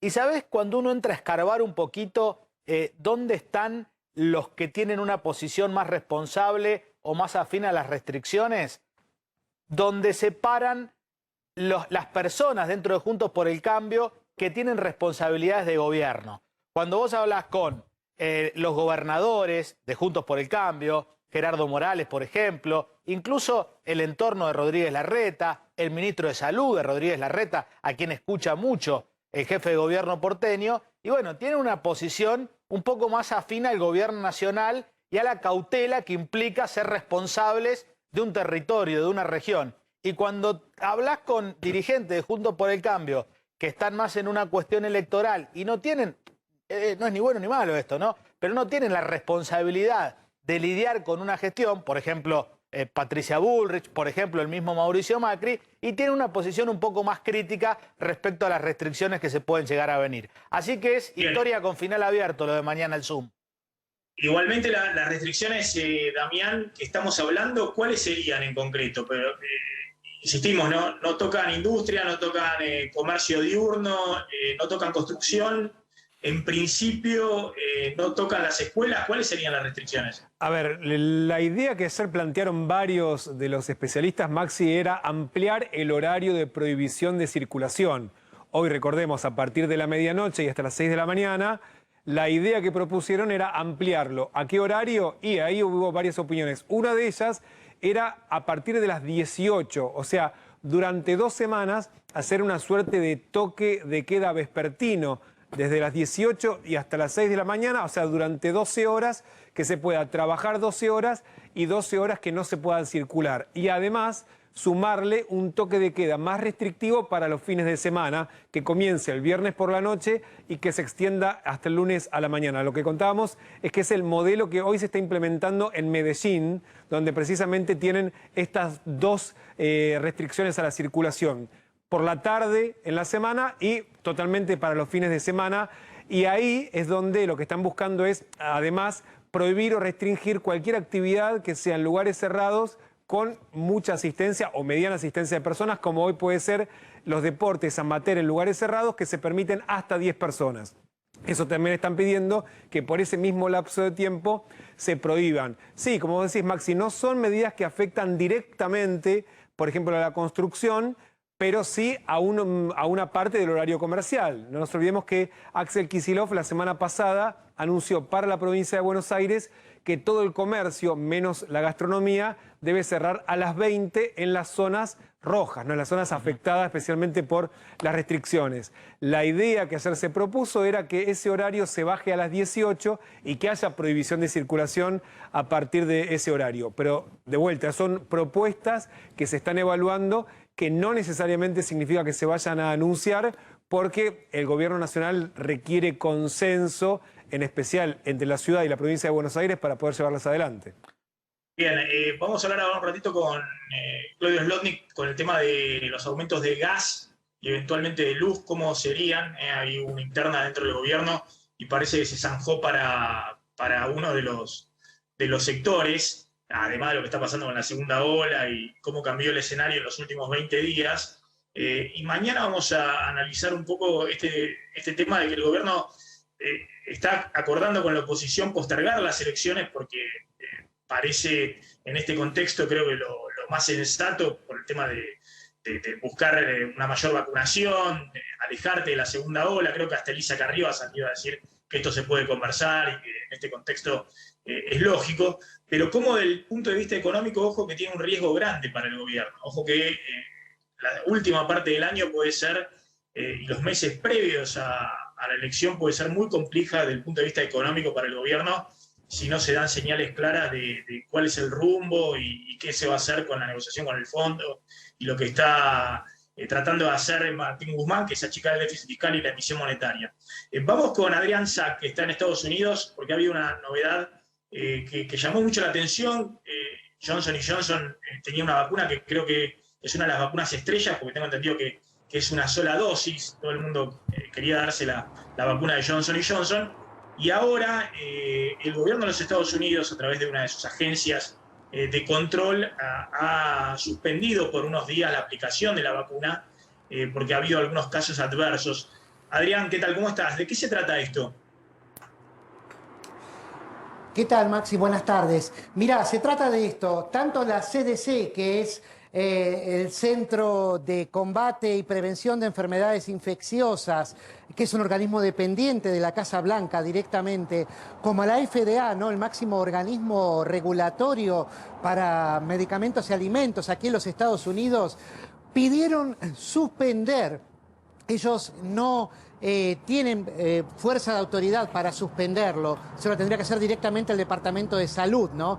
Pero recomendaron suspender la vacuna de Johnson & Johnson porque aparecieron 6 casos de coágulos sanguíneos, y en particular son coágulos que se producen en el cerebro de mujeres de entre 18 y 48 años. Este es el segmento específico donde se presentaron estos coágulos. Son 6 casos, de los cuales uno ha sido fatal y otra de las mujeres se encuentra internada en estado crítico en Nebraska.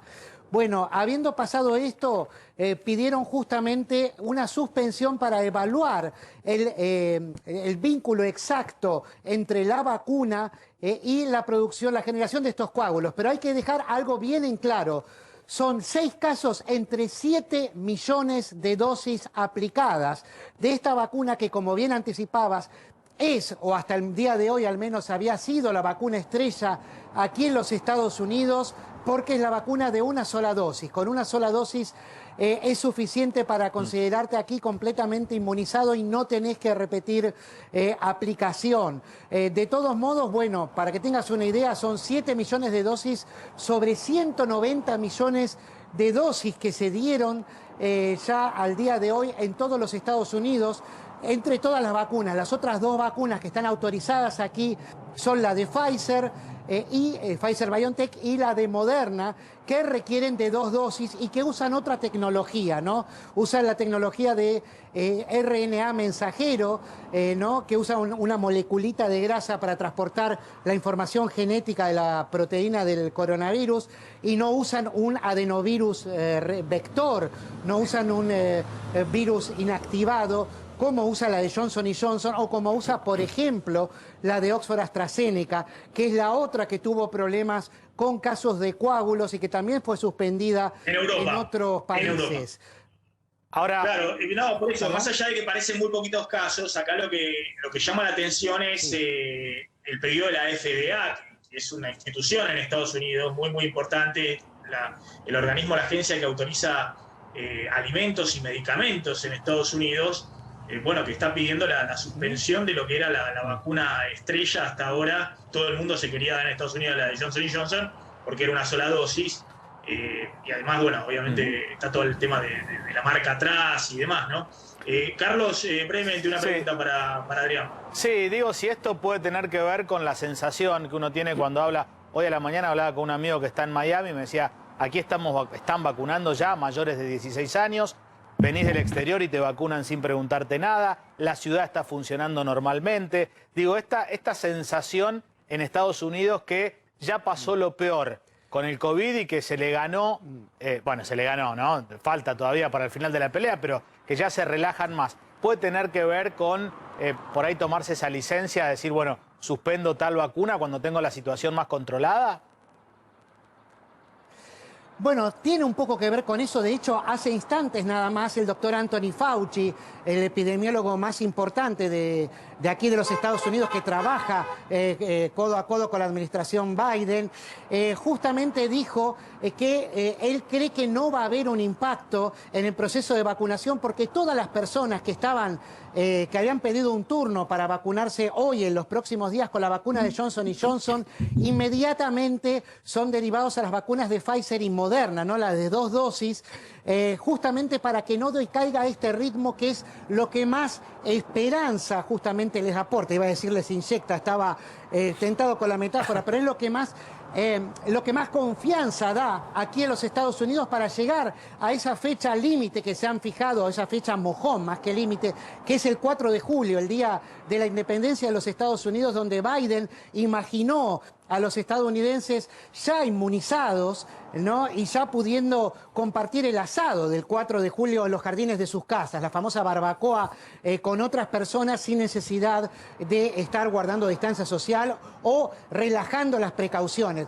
Bueno, esto parece no haberse alterado porque la gran mayoría de la gente aquí, como les decía recién, se vacunaron o con la de Pfizer o con la de Moderna, y la de Johnson & Johnson sí presenta estos inconvenientes, estos síntomas, ¿no? De que hay algún coágulo, es entre los primeros 6 a 8 días. Pasados los 8 días, aparentemente no se presentaría esta dificultad y no hay riesgo de que haya un coágulo. Por eso siempre remarcamos, son 6 casos entre 7 millones. Es realmente ínfimo y se compara a otras vacunas contra otras enfermedades ya aplicadas a lo largo de las décadas, ¿no? Entonces, es algo que es común, pero bueno, al que le toca realmente... No, pero hay que ver con mucha atención, gracias Adrián, hay que ver con mucha atención lo que pasa en Estados Unidos con la vacunación impresionante, el ritmo de vacunación que están teniendo. El otro día veía que habían vacunado en un día casi 5 millones de personas, vos decías 190 millones de vacunados, pero es muy importante porque todo lo que le sobre a Estados Unidos de vacunas, tiene una producción que supera largamente varias veces su población objetivo de vacunación. Bueno, todo eso puede llegar tarde o temprano a Latinoamérica o a otros países, en Europa no, porque tampoco lo necesitan demasiado, pero sí a Latinoamérica. Entonces, bueno, ojo que es muy importante que Estados Unidos siga con este ritmo, que vacune a todo el mundo y que le sobre una gran cantidad de vacunas en producción para, bueno, tener otras también posibilidades de acceso de países como la Argentina. Gracias, Adrián, muy amable. Por favor, gracias a vos y a ustedes. Bueno, nos vas a contar, Claudio, en un ratito el tema de aumento de tarifas de gas, qué puede pasar con los aumentos de luz. Se prorrogó el tema de precios cuidados, si eso tiene algún impacto o no. Y bueno, y también qué está pasando con Guzmán en Europa, qué está haciendo, porque está con los países europeos negociando, y hoy creo que en el Vaticano con el Papa, que tiene que ver eso con la negociación con el Fondo Monetario. Vamos a una tanda y volvemos.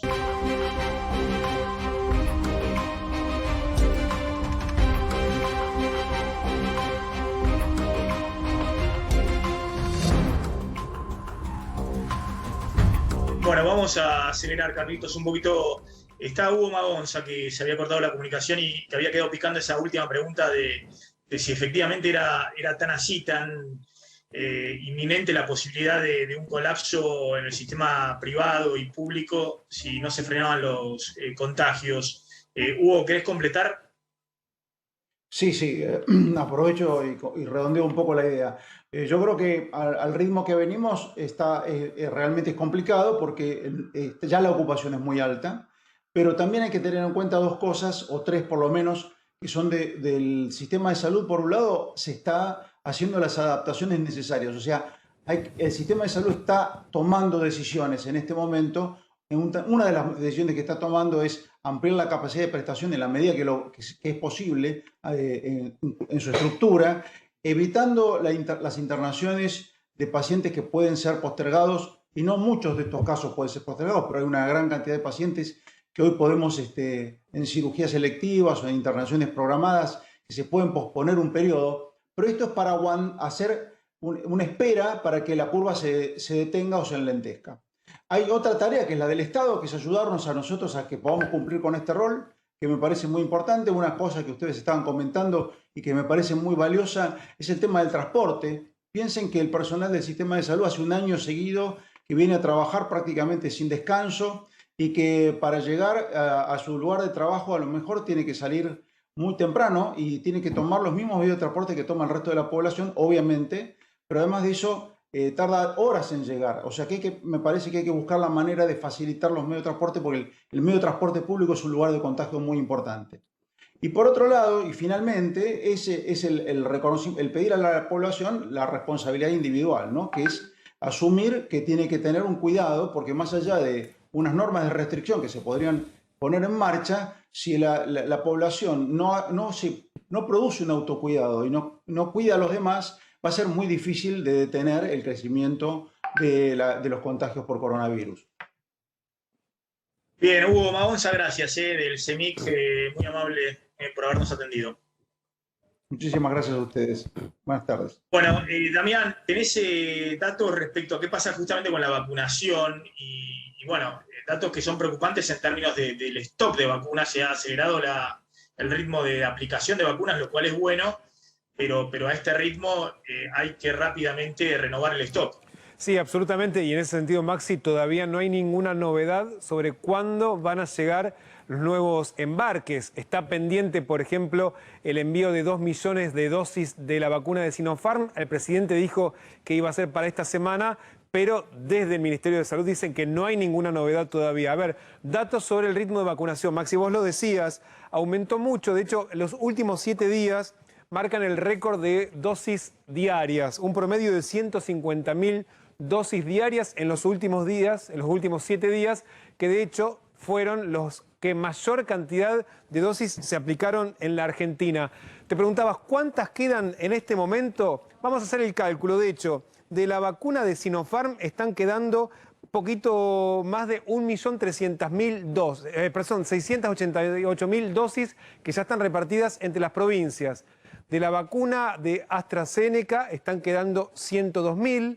Después del componente 1 de la Sputnik V, poco más de 742.000, y del componente 2, 343.000. Es decir que 1.876.500 dosis que ya están distribuidas entre las provincias. Si repartimos esta cantidad de dosis al ritmo de vacunación récord promedio de los últimos días, estamos hablando de 150.000 dosis diarias, nos están quedando vacunas para 12 días. 12 días. De todos modos, hay distritos, Maxi. Hay que rápidamente elevar el stock.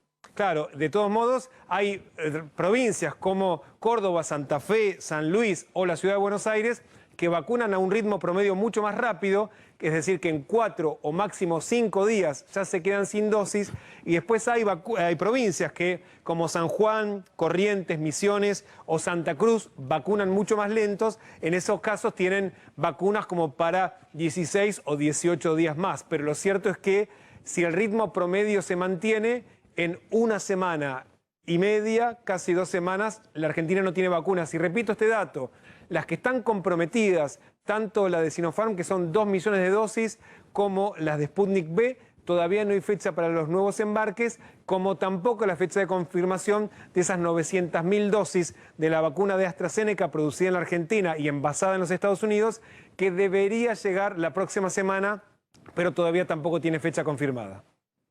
Bueno, ¿qué está pasando con la tarifa de gas, Claudio? Hubo un anuncio, un funcionario importante. Claro, el gobierno por primera vez le puso números al aumento justamente de las tarifas de gas. Fue Federico Bernal, que es el titular del Enargás, justamente el ente de control que maneja el gas, un hombre muy vinculado a Cristina Kirchner, y lo que dijo fue que las tarifas de gas aumentarán entre 6 y 7% a partir de mayo, con lo cual las boletas le van a llegar a la gente a partir del mes de junio, prácticamente en pleno invierno, mientras que a las pymes el incremento será del 4%. El debate que hoy hay en el gobierno, Maxi, tiene que ver si este será el único aumento del año en materia de tarifa de gas o si habrá otro. Ya sabemos que Martín Guzmán, quiere que, justamente, como quiere que no crezcan los subsidios, los aumentos de las tarifas sean algo más que el del 30% a nivel anual, pero hay presiones internas dentro del gobierno justamente para que este sea el último y único aumento. Bueno,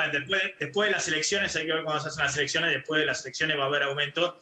El tema es si hay algún aumento antes, y es difícil porque esto parece demostrar que está primando la posición que había planteado Cristina, ¿no? En este contexto, las tarifas de servicios públicos no pueden aumentar más de un dígito, y bueno, son números muy módicos en términos de tarifas que están congeladas desde el principio de 2019. Del 2019. ¿Sabes, Maxi, que este es el principal eje, el principal debate que hoy tiene Guzmán y el equipo económico con el Fondo Monetario? Tiene que ver con las tarifas de luz y de gas por el tema subsidios. Y de esto está hablando... mañana vamos a analizarla, está arriba de los 700.000 millones de pesos al año. ¿Qué pasa con Guzmán? Dame una línea de Guzmán en el Vaticano hoy con el Papa. No, es mañana a las 6 de la mañana, hora argentina, la reunión con el Papa, un guiño en economía, lo ven como un guiño del Papa justamente en esta recorrida que hace Guzmán por Europa, luego de pasar por Estados Unidos, en la negociación con el Fondo Monetario. La única vez, la anterior vez que se reunió Guzmán y el Papa fue en febrero de 2020, justo antes de la negociación con los acreedores privados, y después hubo un acuerdo. Bueno, lo que dicen en economía, o se entusiasman, es que justamente hay un respaldo político por el tema deuda de cara justamente a estas negociaciones que todavía no se cerraron con el Fondo Monetario y con el Club de París. De eso se trata justamente la gira de Guzmán por Europa. Hoy estuvo en Alemania, tuvo así reuniones hoy, esta mañana, en la mañana argentina, con el principal asesor económico de Merkel. Hablaron justamente de la deuda de Argentina con el Club de París. Y mañana ya en Roma tendrá reuniones con el gobierno italiano y a las 6 de la mañana, hora argentina, 11 de la mañana, hora del Vaticano, la cumbre con el Papa. Bien, vamos a la tanda, ya volvemos.